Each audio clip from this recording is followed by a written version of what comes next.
Hey, I ordered my hot sauce an hour ago. What's up? It's the Culture Detective here investigating your favorite movies. And today I have finally arrived at my third last list of list week. Finally. Oh my god. Oh my god. And today I'm going to be talking about the top 10 worst movies of 2024. Yeah, let's start off the list with our number 10 spot, which I am going to place a relatively unknown movie to the West, but it is indeed a Hong Kong film, and that film is We 12, which is the primest of the prime examples of corporate capitalist bullshit. Because essentially, We 12 is a movie made completely in service of celebrating a boy band that has been blowing up in the last few years called Mirror. And not only is their music incredibly mid, but also the fact that a whole movie is made just so that this boy band could be cool superpower thieves is incredibly stupid. There is barely a plot in this movie. None of them can act. They are not actors. They are singers. They are rappers. They're not actors. They are a boy band. And it's just so hideously low effort and uh, unaware of its own cringiness that it just feels so frustrating. Like, why are we making movies like this like it's the freaking 1990s or the 2000s or something? Come on, seriously? Okay, number 9. Harold and the Purple Crayon, Crayon, I don't know. This is a movie based off of a children's book where Zachary Levi, a grown ass man, plays a little boy. And the two animals that was with him inside the crayon world sort of become human beings. And it is literally one of the most obnoxious team ups I've ever seen in movie this year. But also, this is like YouTube for kids, but even more boring and uninteresting and pointless. Like, honestly, I feel bad. Like, if you want to make a worthwhile adaptation of a children's book, at least make it colorful and fun and entertaining so that kids would enjoy it. But no, this is literally the most boring, uninteresting, trite thing you'll ever see.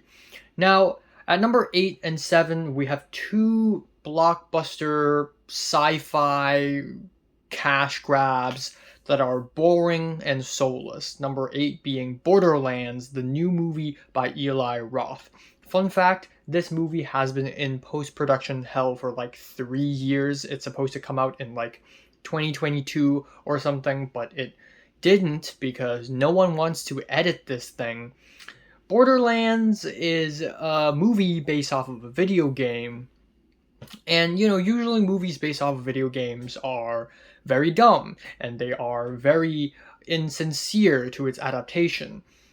And such is the case for Borderlands as well. I mean, the casting is freaking terrible. The main character, okay, I don't play games, so maybe if you're a player of Borderlands, you would understand it a bit more, but supposedly the main character is this really tall, cool guy, but instead it's cast with Kevin Hart, a comedian, and everyone else is like this cast is stacked. By the way, like we have Kate Blanchett, we have freaking Jamie Lee Curtis. We have a lot of big names here. None of them are cast well at all. And I'm not saying they're bad actors. I mean, Kate Blanchett is freaking amazing. Okay, and Kevin Hart is funny sometimes too, but Borderlands is just your average CGI filled soulless cash grab that has no balls at all, because supposedly the original game has a lot of gore and violence, and this film decided to not be gory and violent. So, like, what demographic are you marketing this to? Because this isn't like a film that teenagers would want to watch anyways, because no teenagers would play this game. Um, So yeah, moving on to number 7, Rebel Moon Part 2, The Scar Giver.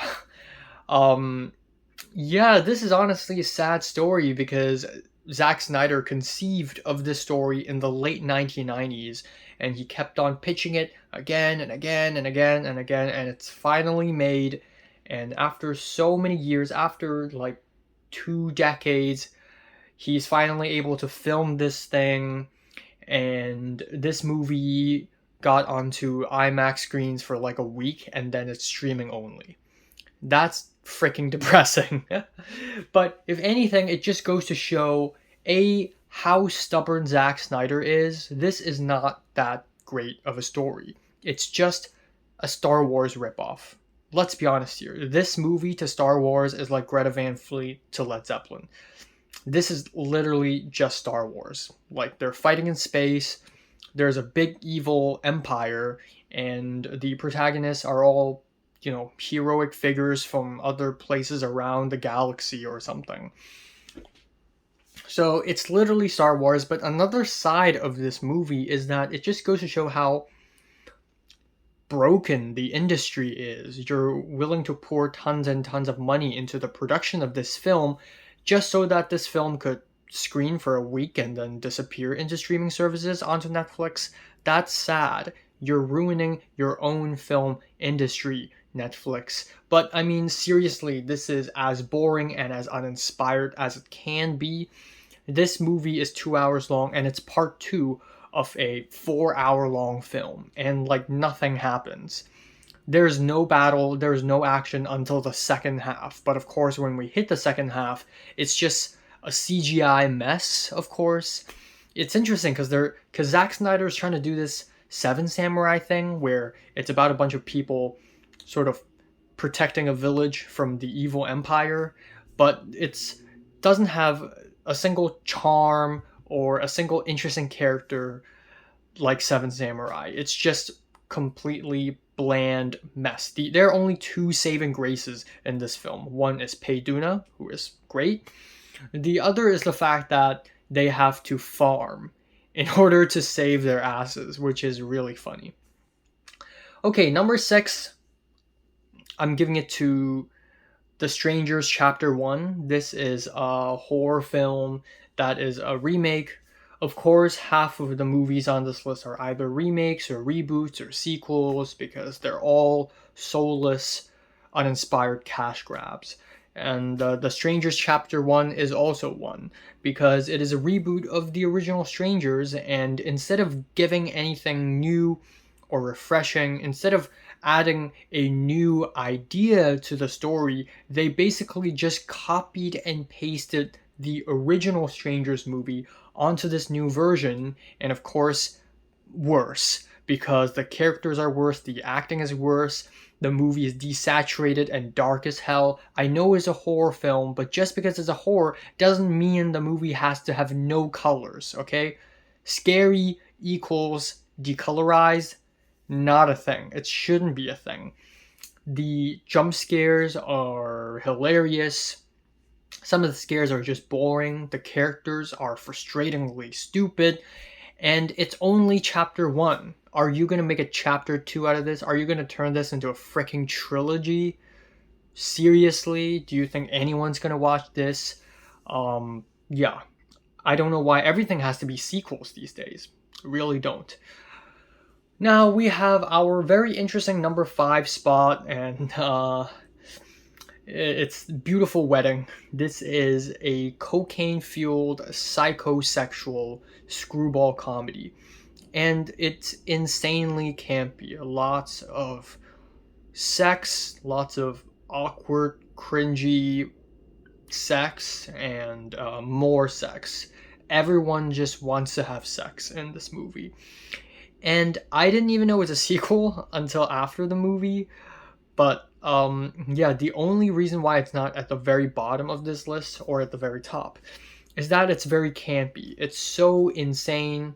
There's an animation of Dylan Sprouse's dick growing. So I think that's all you need to know about how ridiculous this freaking movie is. Yeah, films like this make me not want to have romantic relationships ever because they seem stupid. So at number four, another reboot,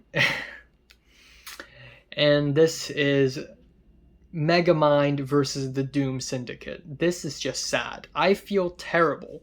Like, the original Megamind is a lot of fun. I had a lot of fun watching the original Megamind. The reboot, what the fuck is that? First of all, none of the cast members from the original Megamind showed up for this one, so automatically it just doesn't have the same charm anymore. But more importantly, it's just painfully unfunny. Every single joke fell as flat as possible. The jokes are impressively bad. And on top of that, the writers decided to introduce a bunch of very annoying, obnoxious characters, and the whole movie is so terribly animated. It looks like one of those mobile phone game ads, but feature film length. A whole movie's worth of mobile game ads.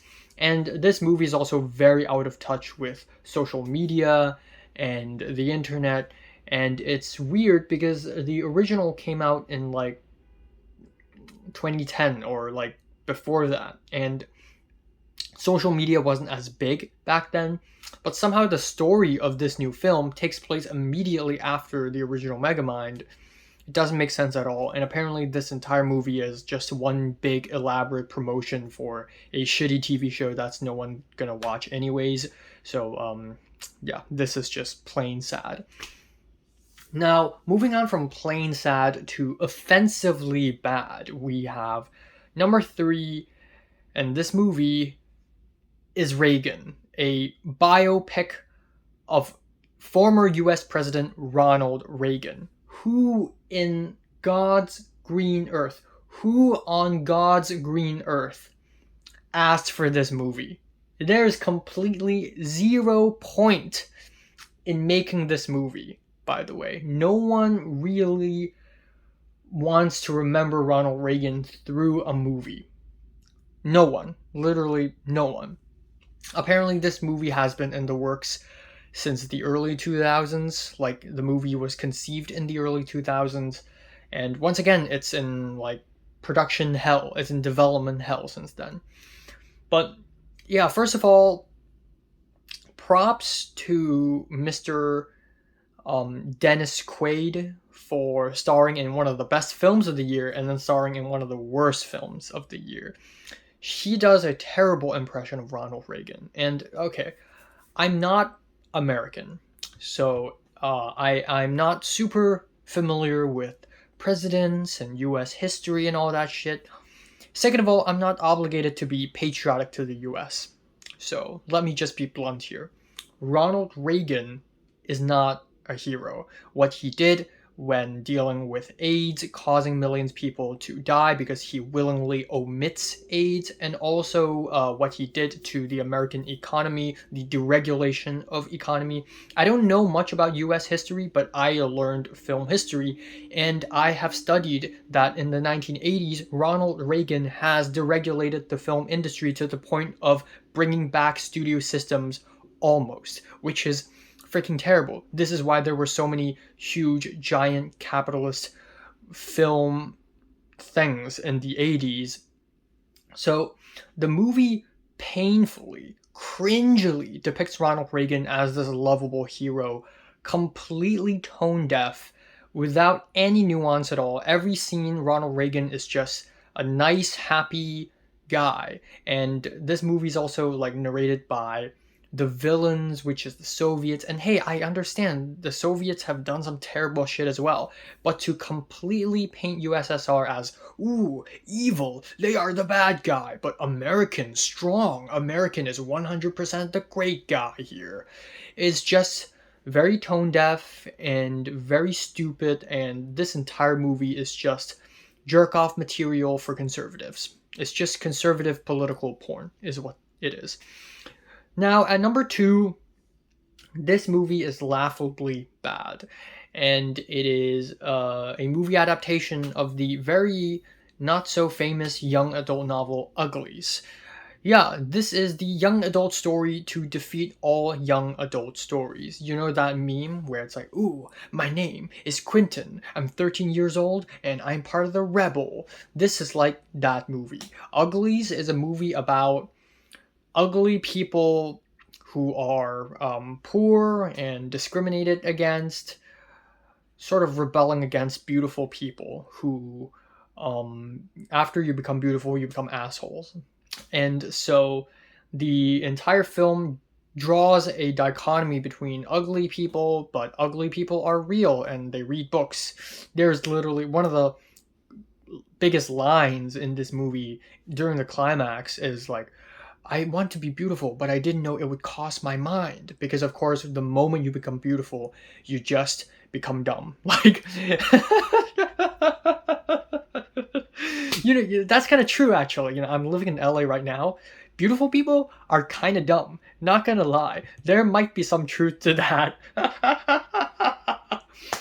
But even so, just seeing the world in such a simple way screams 14 years old. And I get it. This movie and this book is marketed for 14-year-olds, but goddamn, I mean, this is like, I feel like I'm losing brain cells when I'm watching this movie.